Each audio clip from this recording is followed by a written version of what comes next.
Imagine waking up tomorrow morning. The sky's dark, not storm dark, but heavy.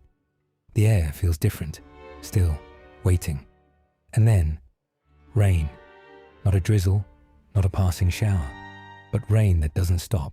An hour passes, then a day, then another.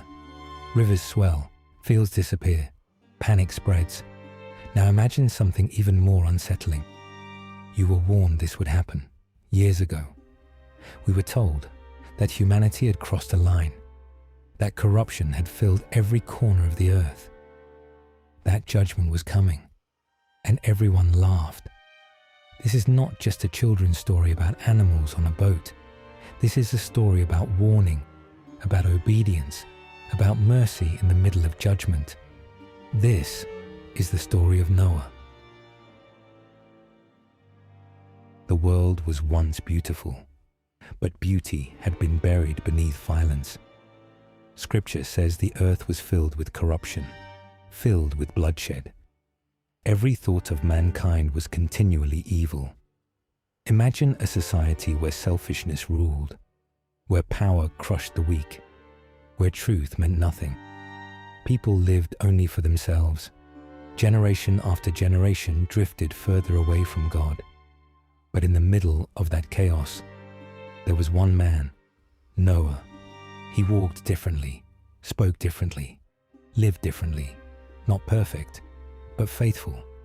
While the world moved toward destruction, Noah moved toward God. And because of that, God chose him.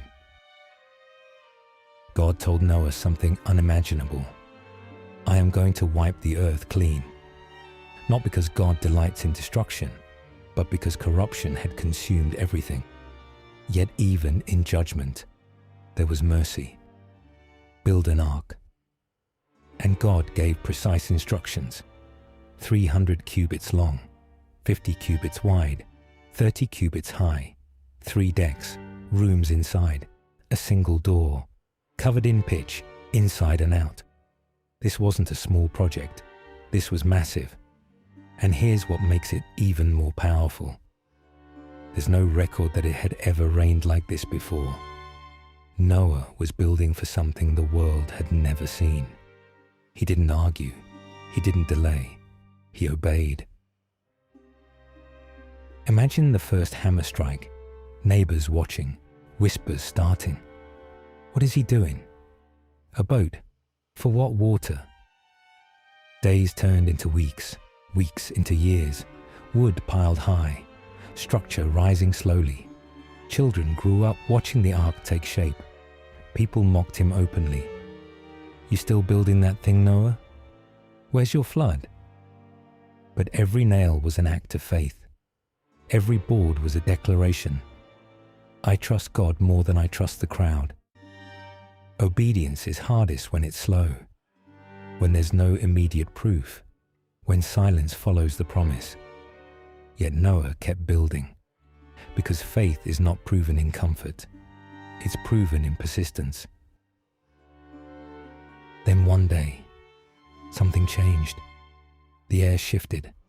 Clouds gathered in ways they hadn't before, and the animals began to move, not chased, not captured. They came, pairs walking across fields, birds circling above, creatures emerging from forests, lions beside lambs, elephants stepping slowly toward the ark, tiny insects carried on the wind, the same people who mocked him. Now watched in silence. This was no coincidence. This was preparation. Noah and his family entered the ark, and then the door closed, not by Noah's hands, but by God. The first drops fell softly, almost gentle. Then the sky opened. Rain poured relentlessly, but it wasn't only rain. The fountains of the deep burst open.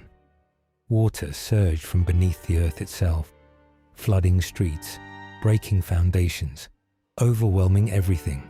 Panic spread. People ran for high ground, climbed trees, scaled hills, but the water kept rising. Hours turned to days, days to weeks. The ark lifted from the ground. What once looked foolish now floated above destruction. 40 days, 40 nights, until even the mountains disappeared beneath the water. The world was silent. Inside the ark, it wasn't peaceful. It was dark, crowded, uncertain, animals restless, storms raging outside, the creaking of wood against waves. Noah had obeyed, but he still had to wait. Faith doesn't remove fear. It carries you through it. Month after month, the ark drifted, until finally, the movement slowed. The ark rested on the mountains of Ararat, but the door did not open yet. Patience was still required. Noah sent out a raven. It did not return. Then he sent a dove. It came back, nowhere to land. He waited 7 days, sent it again. This time, the dove returned with an olive leaf, a single leaf, but it meant everything. Life had survived. Hope had returned. And after one final release, the dove did not come back. The earth was ready. When Noah stepped out of the ark, the world was different, fresh, quiet, new. The first thing he did was worship, not celebrate survival, not build a house. He built an altar, and God made a covenant. Never again would water destroy the entire earth. And the sign of that promise, a rainbow in the sky, a reminder that mercy follows judgment, that even when humanity fails, God provides a way. Noah lived in a world drifting toward destruction, and he chose obedience. Not popularity, not approval, obedience. What if the real message isn't about a boat, but about being faithful when no one else is?